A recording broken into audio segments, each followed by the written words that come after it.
It is now my honor to introduce somebody who knows a whole lot about hope. Someone who has spent his life strengthening our democracy, and let me tell you, as someone who lives with him, he wakes up every day, and thinks about what's best for this country. Please welcome America's 44th president and the love of my life, Barack Obama.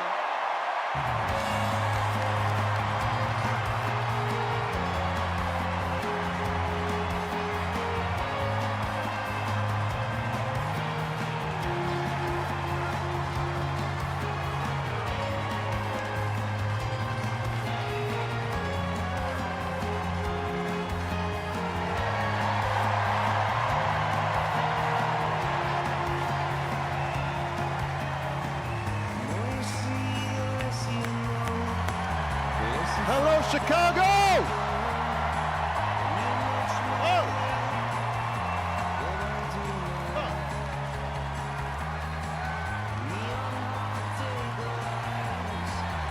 Thank you.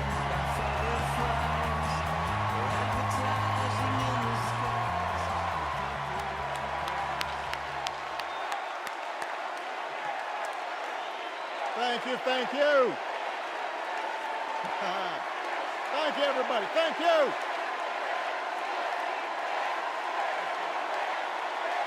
Thank you. Thank you. Thank you. All right. That's enough. Thank you. Thank you. Chicago! It's good to be home. It is good to be home, and I don't know about you, but I'm feeling fired up.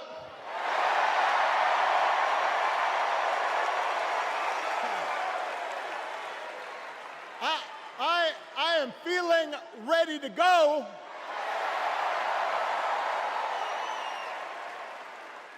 Even if I am the only person stupid enough to speak after Michelle Obama.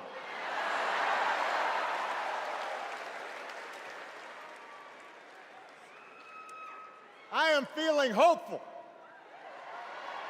because this convention has always been pretty good to kids with funny names who believe in a country where anything is possible. Because we have a chance to elect someone who has spent her entire life trying to give people the same chances America gave her. Someone who sees you and hears you and will get up every single day and fight for you. The next president of the United States of America, Kamala Harris.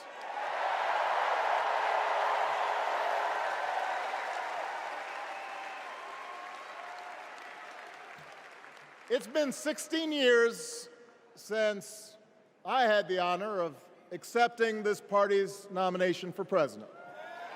And I know that's hard to believe because I have not aged a bit.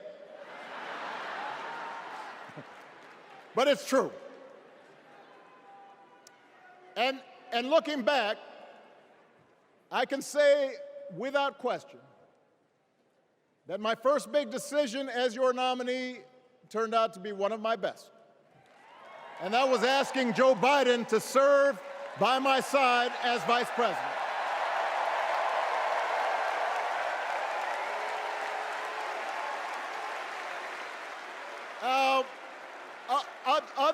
Other than some common Irish blood, Joe and I come from different backgrounds, but we became brothers. And as we worked together for 8, sometimes pretty tough years, what I came to admire most about Joe wasn't just his smarts, his experience. It was his empathy and his decency and his hard-earned resilience, his unshakable belief that everyone in this country deserves a fair shot.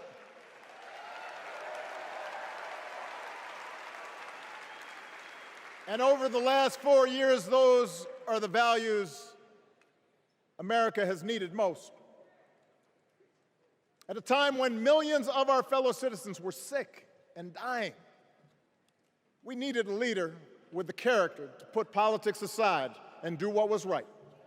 At a time when our economy was reeling, we needed a leader with the determination to drive what would become the world's strongest recovery. 15 million jobs, higher wages, lower health care costs. At a time when the other party had turned into a cult of personality, we needed a leader who was steady and brought people together and was selfless enough to do the rarest thing there is in politics, putting his own ambition aside for the sake of the country.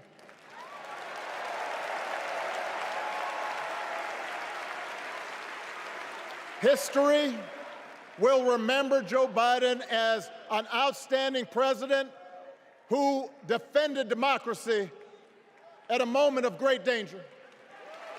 And I am proud to call him my president, but I am even prouder to call him my friend.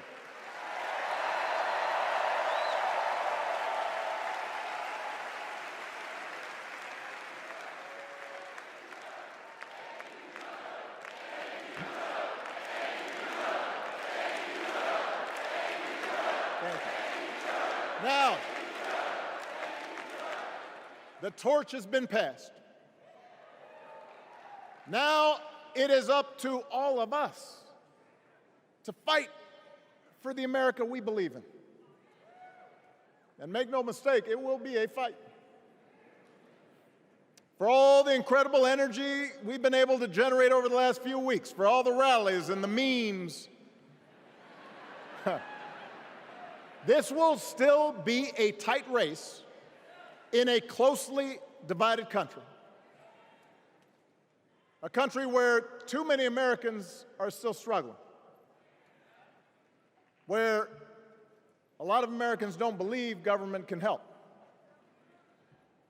And as we gather here tonight, the people who will decide this election are asking a very simple question. Who will fight for me? Who's thinking about my future, about my children's future, about our future together? One thing is for certain, Donald Trump is not losing sleep over that question.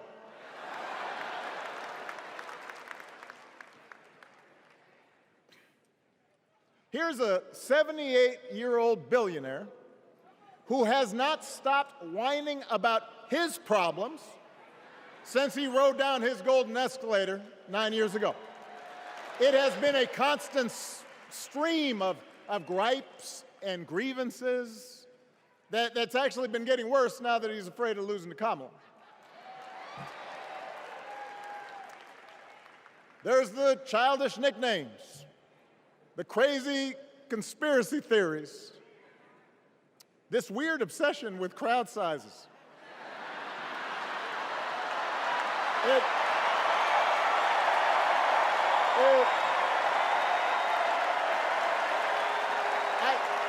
It just goes on and on and on. The other day I heard someone compare Trump to the neighbor who keeps running his leaf blower outside your window every minute of every day.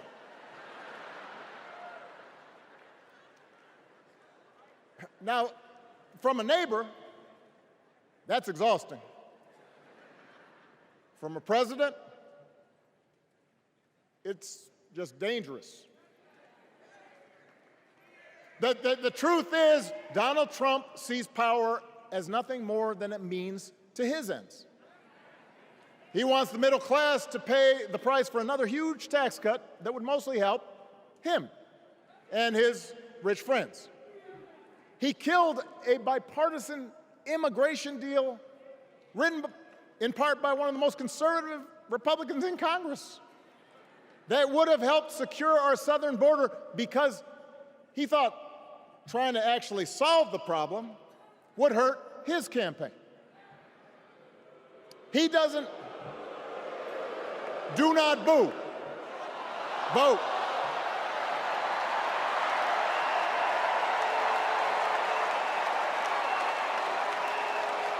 He doesn't seem to care if more women lose their reproductive freedom, since it won't affect his life.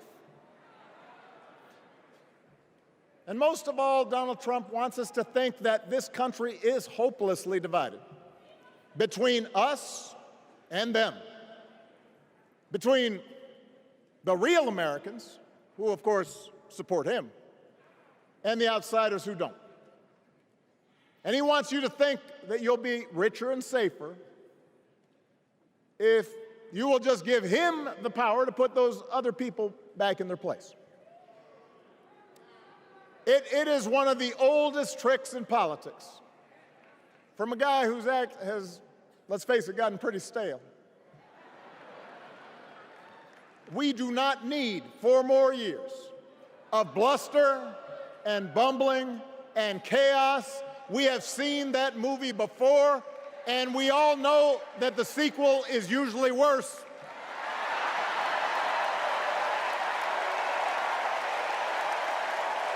America's ready for a new chapter. America's ready for a better story. We are ready for a President Kamala Harris.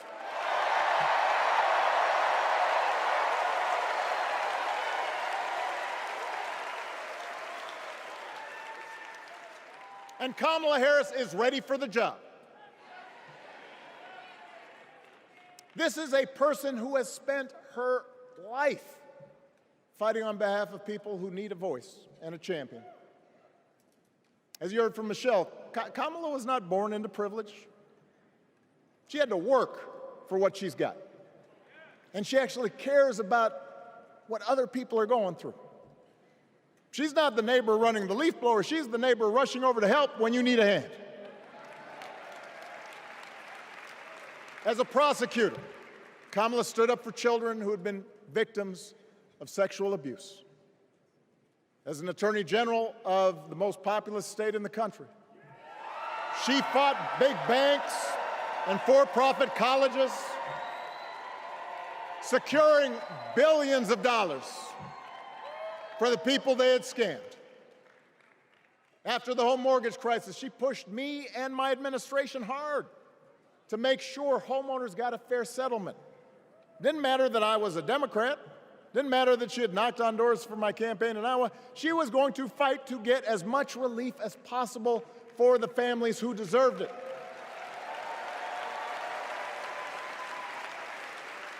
As vice president, she helped take on the drug companies to cap the cost of insulin, lower the cost of health care, give families with kids a tax cut. And she is running for president with real plans to lower costs even more and protect Medicare and Medicaid, and sign a law to guarantee every woman's right to make her own health care decisions.